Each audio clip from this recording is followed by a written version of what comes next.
Hey guys, today we are doing a movie review, but this is a little bit of a warning for some sensitive topics. The movie that we watched does include topics of suicide, so if that's something you're sensitive to or something you don't want to listen to, we would suggest maybe not listening to this episode. Tune in next week when we're talking about another cryptid.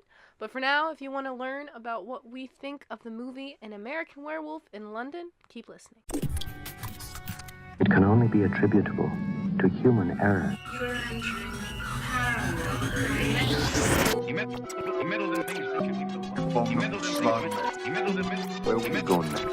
Just phantom from another time. No one, Mr. Mulder.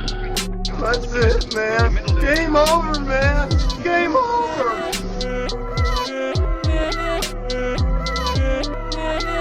That is one big pile of shit. Hello, everybody, and welcome to Cryptid Campfire.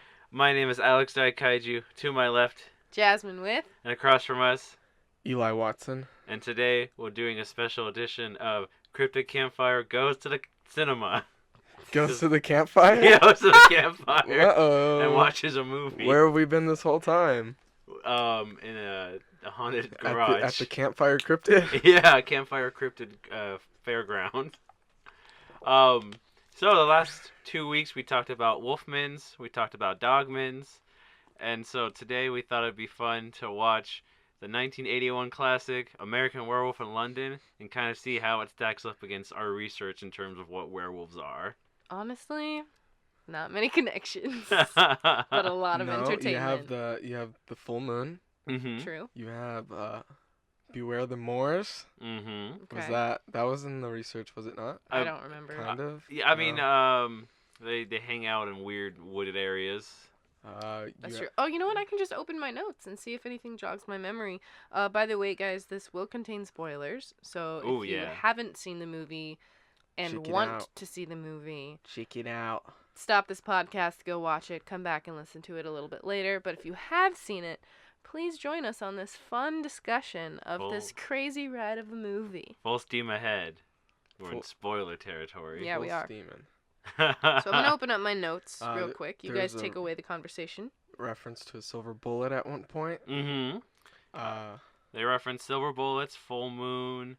I don't know if the 5-pointed star. Well, it has references to the Wolfman. but Yeah. I don't think anything in werewolf lore. It's more. I think it's a lot more references to the Universal Lon Chaney Jr. Wolfman Yeah. than it is to actual werewolf myths. They even bring it up to like Lon Chaney Jr. Yeah, they go. They name drop. Yeah, they name drop a couple times. They name Yeah. drop themselves. Like in that Universal movie from like the 40s. Yeah. So, what is a brief description of American Werewolf in London? Anybody want to try to tackle it? All right, so quick summary. These two dudes, they go to... Actually, I don't even know where they're going first. They don't start in London, or because they're going on a They're going trip. to northern England. They're going to Mhm. northern England on this trip for 3 months, okay? But I guess they, like, have to hitchhike the part of the way there, and then I'm they gotta... assuming they just started their trip Yeah, Yeah. because they're complaining and their clothes are all still clean.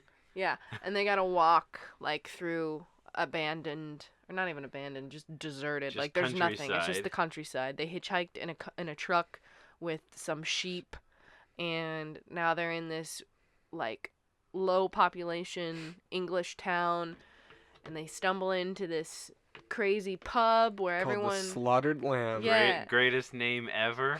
Everyone's, like, super sketch and, like, staring at them because they're outsiders and they're real creepy, and they're telling them, you know, we don't have food, we just have drinks, and you need to stay on the roads and beware the moon and all this. So basically they feel unwelcome enough to just leave. And so they Well, go. they say get out multiple times. Yeah, Yeah. they do say get out. They're all the patrons in the bar are talking and this and that, and then they notice that on the wall there's a big pentagram Yeah. with some candles burning around it, and the one guy Jack is like, "Hey, David, ask him what that means." He's like, "No, I don't want to. We're not welcome here." And he just goes, "So what's with the stars?" Everyone does a freeze frame, and the one guy who's been playing darts missed for the first time in, I think he says 10 years that he's been throwing darts. I think he said he never missed. He's Never never misses. missed the Missed it. board. And so then they say, get out. Yes. So they get out, and wouldn't you know it, they don't stay on the road. They decide to go through the fields and the moors. Santa Lucia. And surprise, surprise, werewolf shows up, slaughters the one guy, bites the other guy. And I mean, okay, the werewolf jumps on this dude and starts tearing him to shreds, and the guy literally says, "It's killing me!" And then his friend runs away. Oh yeah, dude. He just like He- runs away. Fight or flight. But then he tries to turn around and go save him, but he's clearly already dead. And then this guy gets bit, and then the villagers from the weird pub show up and shoot the werewolf, who then turns into an old naked man. And then our guy, David, right, Wakes Mhm. up wakes up in a hospital. with Yeah. a hot nurse. Yeah, Ooh. this. Ugh. Someone else take Clearly, it away. clearly written by a male, because they have a very forced falling in love relationship. It's Yeah? literally so inappropriate. Like, she's his patient, and she's like turned on by the fact that Hey, he's it having an happened in- existential crisis, and that he lost his friend and was murdered, and he's been in a coma for 3 weeks. Back to the Future, anyone? My mom's got the Oh, hots for me. Yeah. Does anyone remember that storyline? Anyone seen Empire Strikes Back? Oh. Yeah, we've seen worse, ladies and gentlemen. I mean, isn't the sick guy falling in love with the nurse like a Nicholas Sparks novel or something? I don't know. I've I never don't read one. That's like every young adult novel now is people in hospitals falling in love. But so he wakes up. Oh.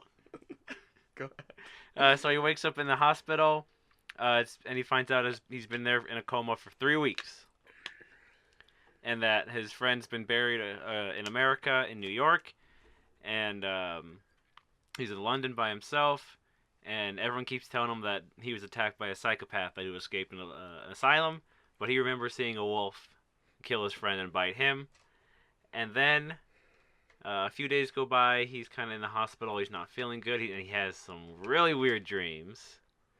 The greatest nightmares ever on cinematic The history. Nazi werewolf. Yeah, it's just him at home with his family, and then Nazi werewolves break down the door, shoot everyone, and torch the house. It's And then insane. slit his throat. And then slit his throat, which he wakes up, and he's like, oh my god. The nurse is like, it's okay, having a bad dream. Let's get some light in here. She opens the window, and the Nazi werewolf breaks through the window and stabs her. And he wakes up again. And then his dead friend shows up. Yeah. With his little flappy neck. Jack. Yeah, so Jack, the dead guy, shows up, and at first he thinks he's dreaming again, because obviously.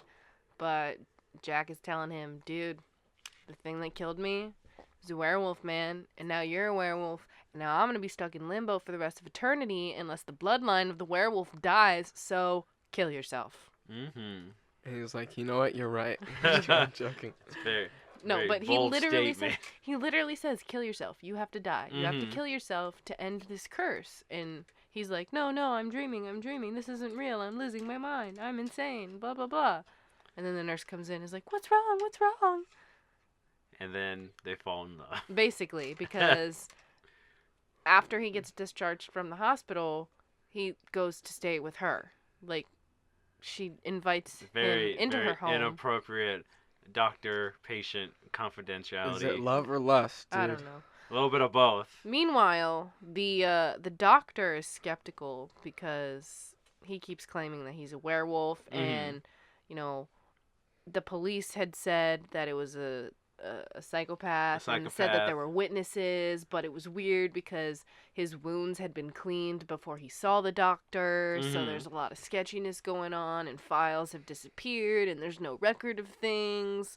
So the doctor goes back to the pub, and everyone's acting sketchy there, and then some dude tells him, oh, he's in danger, everyone's in danger, everyone around him is in danger, and then the other old guy is like, that's enough!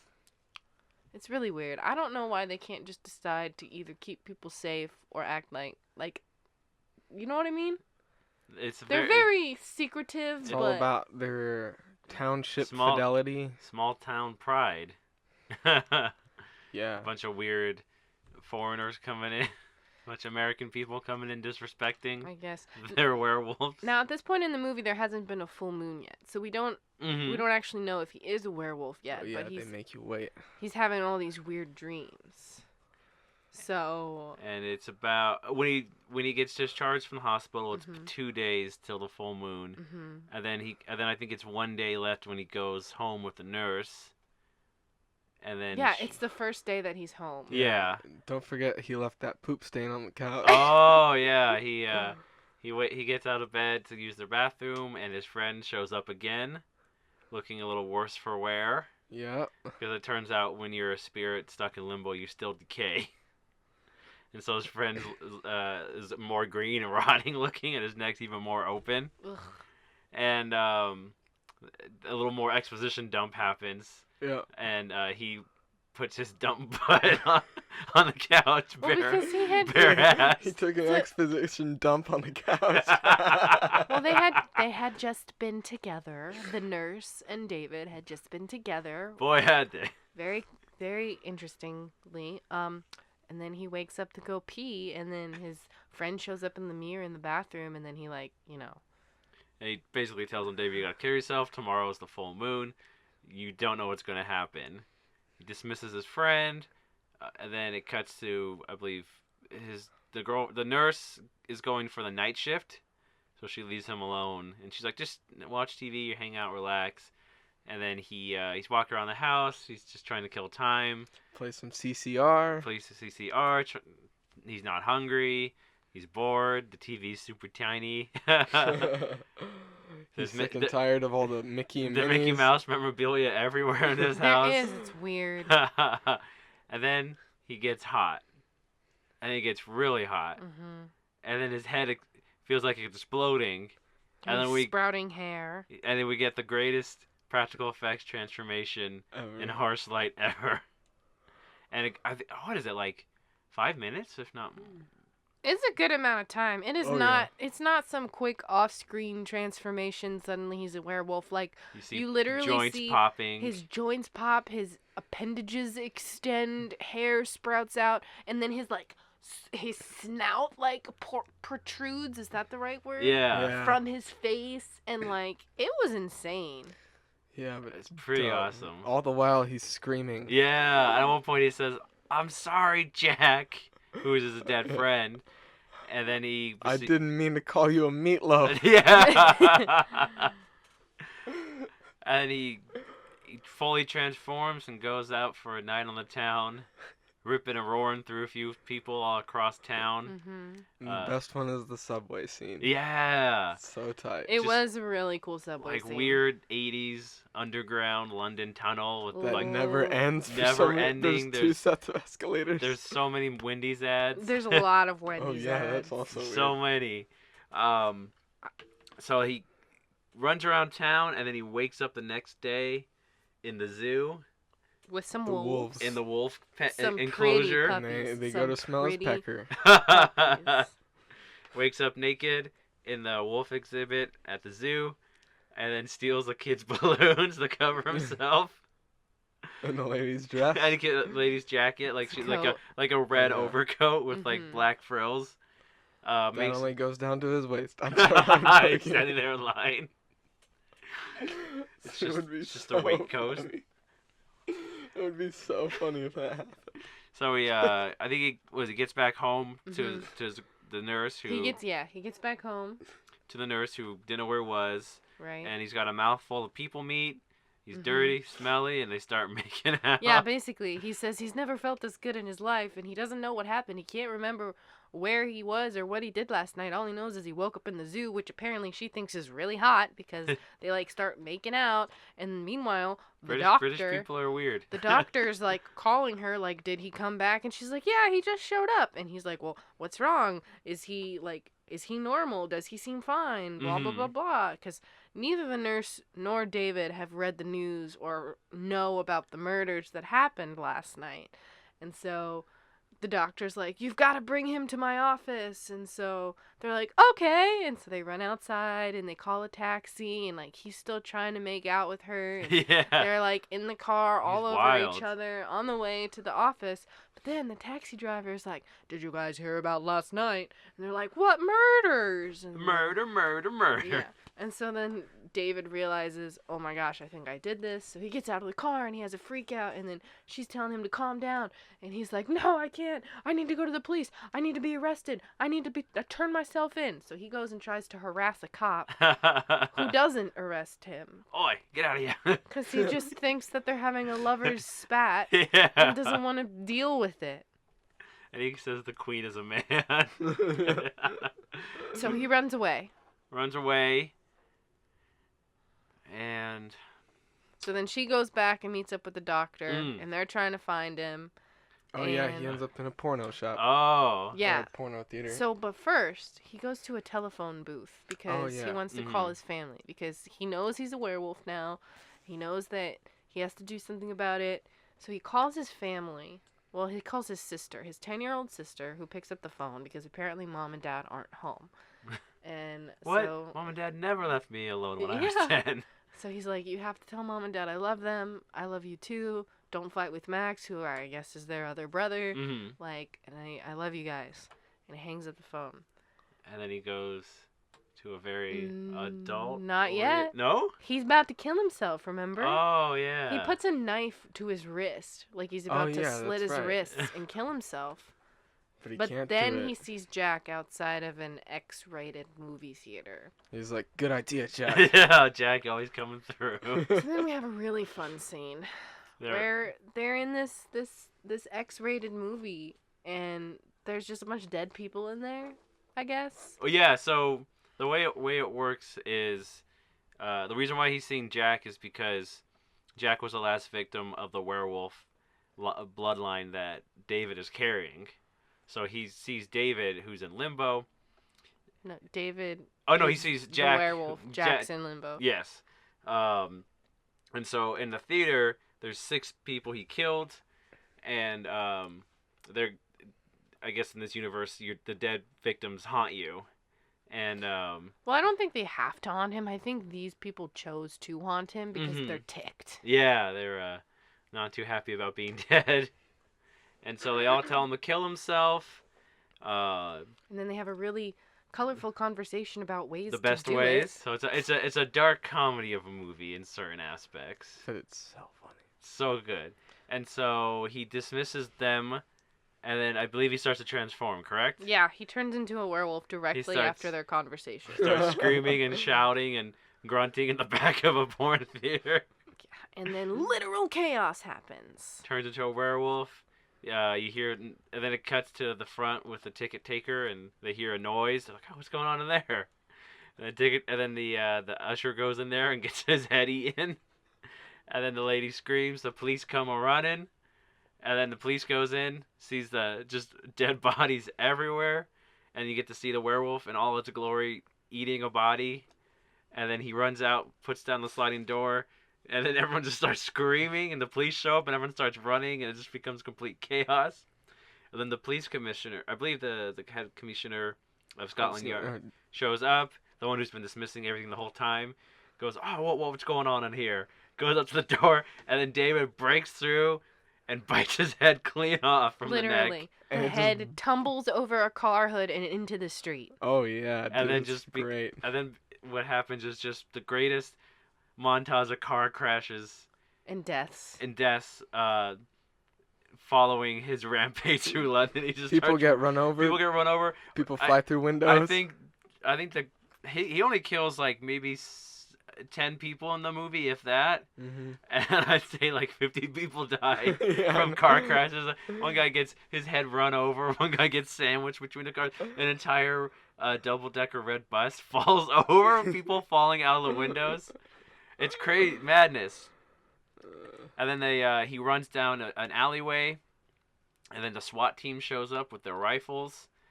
And then his girlfriend nurse shows up, runs past the barricade, runs up to him in the alley, tries to talk sense, says that she loves him, and that she'll try to get help for him. And they just blast him. Well, then he gets up, and he charges to give her a hug, and then What? they blast him to death. I don't think. I don't think that happened. Well, he didn't No? charge. He didn't really charge her to give her a hug. I don't think. I think he was like slowly emerging to like. to attack her and then I shoot her. But we I like don't to really think know he, his intentions. he understood and wanted to go for a hug and Yeah, I then think- murdered him. I mean, they did show his face kind of de-snarl, so maybe he But was. then it re-snarled. Did it? I'm pretty sure. I don't remember. They, He was like, ah. He was like, whoa, this Grr. is a pretty lady. Never All I mind, I know- want to eat her. All I know is that their guns had a very long range. They shot him. He There were turned into rifles. he turned into a naked man again. He's naked a lot in this movie. And then the credits roll, guys. And that's the end. That is American Werewolf in London. The movie that tells you what it is in the title. Yeah, that's exactly what It it is. was honestly one of the craziest movies I've ever seen. I think I was impressed though, just because of how campy it is and how like it's bad, but in a good way. I mean, pretty wild for 1981, huh? When Yeah. you think about movies from like the early 80s, and then just American Werewolf London comes out. Are they gonna do an English werewolf in America? Maybe. That'd be a twist. So I guess do you guys know anything about the movie? I do not. In fact, I thought we were watching a different movie when I came over today. We but- were, We had, and then we changed it. we- The little skeet. Tell us about the movie, Alex. So the movie is written and directed by John Landis, one of the greatest directors of the 20th century, I'd say, from the 80s to the early 90s, and then his career kind of tanked afterwards. But he's responsible for American Werewolf in London, Blues Brothers, Coming to America, Trading Places, like just amazing movies. And it's funny too because the car crash scene in this movie is amazing, and he has an even crazier one in Blues Brothers. Really? Yeah. I haven't seen it. It's just so many car pileups. We should watch that movie next. It's not crypto related, but it's just awesome. Everyone should go see Blues Brothers. It's amazing. But yeah, he good horror director and comedy director. He wrote American Werewolf in London. Tried to get it made, I think, for a few years, and everyone who read the script said this movie is amazing. It's really good. But is it a horror movie or a comedy? And he said yes. Like, you can't do that. It's either got to be straight horror or it's got to be straight comedy. You can't have both elements so intertwined. But I think it works pretty well. What do you guys think? I thought, because it is genuinely scary when the werewolf is running around. Yeah. It It really is. is. He's pretty terrifying. It always makes him super dangerous and scary. It's pretty but it's scary. also really funny because so many of the lines and a lot of the dialogue is just so ridiculous. There's a lot of, like, mundaneness to the lines that make it funny for such a fantastic situation. like everyone just seems like, oh, all right. It's a werewolf. Like, it's a town problem. Get out. Yeah, basically. But yeah, the movie's fantastic. And we did a research on werewolves. Do you guys think any of that played into this movie? Well, like we said earlier, the full moon thing Mhm. definitely is shown in this. Hey, we never figured out how to become a werewolf, did we? Last week? Did we not talk about that? I don't think we did. Well, let's talk about it now. We talked about origins and how to become one. Yeah, potions, pelts, Oh, Oh, yeah, yeah, that's there's a all right. lot that. I Oh, mean, man. I guess, yeah, you know, everyone. It's only been a week, guys.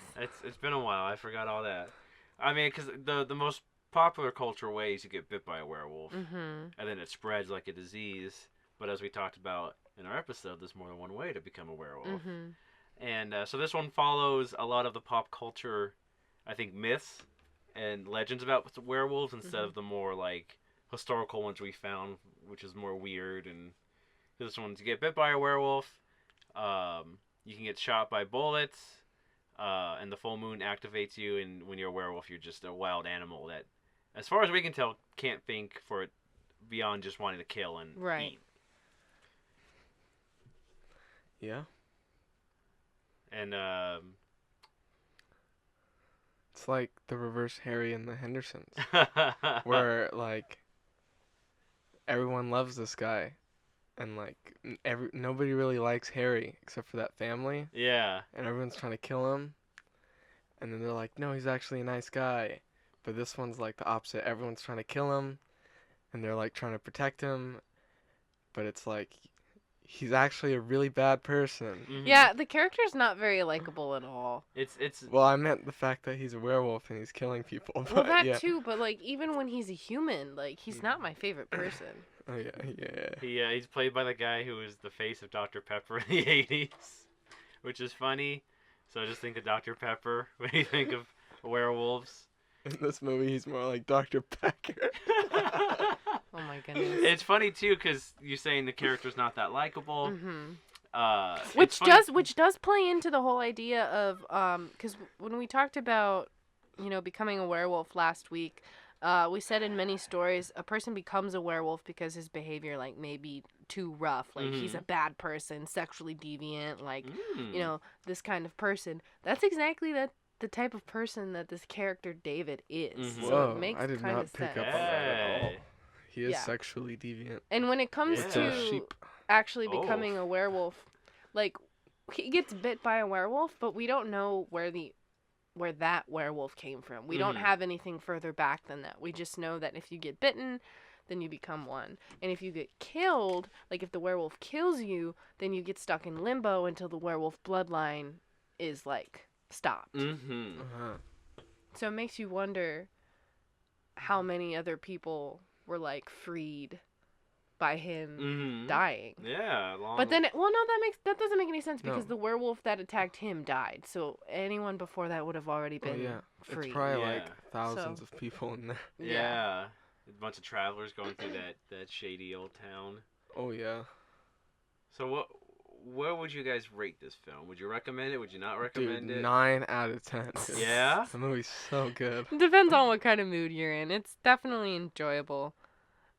So- like so we what said more do though, you there's some need? serious subjects. Like it's real. Like It's a rough. It's rough, like it's it's a- got a lot of it's- shocking moments. Like It's very mature themes that it kind of handles, sometimes in immature ways. And it's the 80s, so they do say a few choice words that are big no-nos nowadays. yeah. But I think overall it holds up pretty well for a good werewolf movie. If you're looking for a good horror movie that is actually pretty scary, but makes you laugh a little bit too, with just if it was like a modern day werewolf story, just like the insanity of it, the weirdness of it.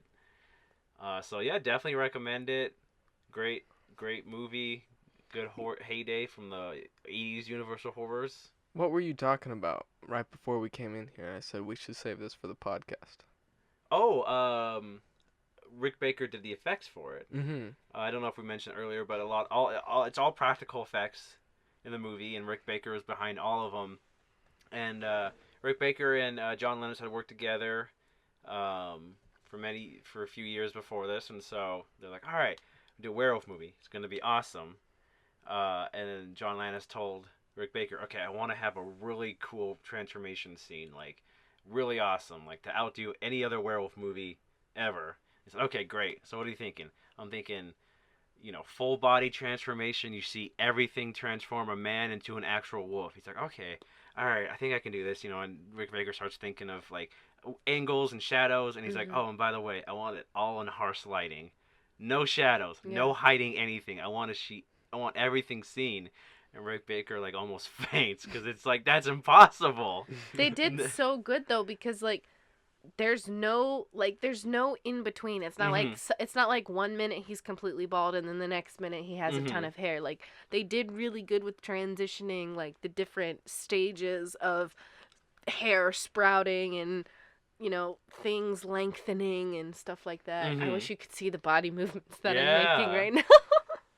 Well, we'll save that for when we do live streams. Everyone can see our wacky descriptive arms that we do when we're talking about stuff. Now, you guys had both already seen this movie once before. This was my first time watching it. When did you guys first watch this movie? And what were your initial thoughts? Do you remember? wanna I go watched it, first? yeah, because I'm sure, I don't know. I first saw it last year, Oh, okay, so recently. and yeah, kind of recently, about a year ago. And I thought it was dope. Yeah. I loved every minute of it, and I loved it even more the second time. Yeah. First time I saw this movie was probably maybe freshman year high school, if not 8th grade. So probably like 13, 14 when I saw it. And I knew about it for years because I remember when I was younger, every Halloween they used to do like horror specials of like, horror movies throughout the ages, starting in the 1900s to modern day. And it would always do, during the 80s, and they'd always start with the transformation horror of the 80s, which was a big theme, and American Werewolf in London. So I'd seen clips of it growing up, and I fully watched it when I was like a teenager, and just, it was awesome. It was amazing. So I love horror movies. Growing up, I loved the old Universal monster movies, all the black and white ones. So growing up with those and knowing those, and then getting to watching that movie, which was inspired. John Landis was a big fan of horror and was expanded and wanted to add his own take on it, and just, it's really an awesome movie. It's fantastic. It was pretty funny. When the movie started, I texted my mom to let her know what movie we were watching. Just be like, hey, I'm watching this movie tonight, And my mom and my dad are very different in the way that my dad is super into this kind of stuff. Like, he loves horror films, he loves special effects, he loves campy movies, he loves bad movies, things like that. My mom, she enjoys them too, but she's not, like, super into them. Like, it's not her hobby. Like, she's very much a soap opera kind of mom. Okay. She watches Days of Our Lives and stuff like that. Shout out to you, Mom, because I know you're going to end up listening to this. And I think you know exactly the story that I'm going to tell right now. But I texted my mom to tell her what movie we were watching, and the response I got was, a classic. I haven't seen it for a while, but I think it's good. However, the special effects won't stand up to today's standards. If I remember right, the friend is the best part. Fun fact, the star of that movie used to be in Dr. Pepper commercials. Hey. And I 100% thought that my dad had stolen my mom's phone, because he does that sometimes. Like, if my mom's, like, in the kitchen or in the bathroom or something like that, and my mom's phone goes off, my dad will pick it up and read by text, because my dad doesn't have a personal cell phone. He has a work phone, but he doesn't have a personal cell phone that he can text with. So sometimes we have conversations on my mom's phone. Mm-hmm. And so I responded with ... Dad. And it took like a good 15, 20 minutes for my mom to convince me that no, this is her talking. Like, she sent me a selfie and she was like, no, it's really me. Why don't you think I've seen this movie? Why don't you think I know what I'm talking about? So that was fun. She said, why don't you believe me? I can't have opinions on movies. It's pretty funny. But Pretty fantastic. Both of my parents are not into any of these things. Yeah. So basically, Alex has been my guide through horror lately. I've been trying to do the best I can. Yeah, so this one, I loved it. So. Awesome, I'm glad. But yeah, so we highly recommend this movie from me. Highly recommend this from Eli. Jasmine, you said you recommend it? I mean, like I said, you gotta be in the mood. I'm assuming anyone who listens to our podcast will be in the mood for this kind of movie. Yeah. Like, this isn't something that, like, I don't know, I would recommend to, just a random person. Like, oh, have you seen any good movies lately? I'd be like, oh yeah, you should check out this one. Yeah, always start off strong. Hey, what's up, buddy? Nice to meet you. My name's Alex. Go watch American Werewolf in London. And they're like, okay, I will. You seem like a cool guy. You and know what it's I just will do, completely though? bonkers. You know what I will recommend to anybody that I first meet? The Netflix series The OA. Oh? If you have not watched The OA, you need to get Netflix, if you don't have it already, and freaking watch The OA. The first episode of season 1 is a little hard to get through. It's very harsh and very shocking. But the season finale brought me to my knees, bawling my eyes out in my living room. And then a whole 2 years later, I binge watched all 8 episodes of season 2 in less than 24 hours. Oh, dang. So, shout out to Britt Marling. Okay. Yeah. That was kind of off topic, but I just had to say it. Dogman encounters. I had to throw it in there. Let's get some Dogman encounters. Oh? What? I don't know. I'm just trying to bring it back to Go Werewolves. listen to Dogman Encounters. Listen to by Werewolves. Vic Cundiff. His podcast episodes aren't free, though. You have to go to YouTube to listen to them, or you have to pay for the premium subscription. Oof. Are you Which for know real? I didn't do. Yeah, for No, real. I pulled it up on Apple Podcasts. He's got like. Oh. He's got free. Oh, stuff. are they on Apple? Oh, well, if you go to his website, like if you try to listen directly through his website, you have to pay for a membership. But Ooh. All right. Well, I think that pretty good recommendations. is that all we want to say about it? Are we done? I think so. Are we closing this out? I don't think even know so. how long we've been talking. Yeah, I mean, is a fun little review. It's basically just a call action to go watch American Werewolf in London because everyone needs to see that movie at least once. Yeah. If you guys have any other like cryptid-like movies that you recommend, or if there's a certain movie you want us to watch and kind of, I wouldn't really. Are what we're doing called reviews? Like, are we reviewing the film, or are we just chatting about it? It's, I don't even know. Cryptid Campfire goes to the cinema. Yeah, Cryptid Campfire. Campfire goes to Cinnamon. Cinema. Cinnamon. Cinnamon. We go Synonym? we go to Cinnabon and just Oh, eat maybe we Cinnabon should for a while. reveal at this point our plan for the next couple of episodes. Ooh. Yeah. What episode is this?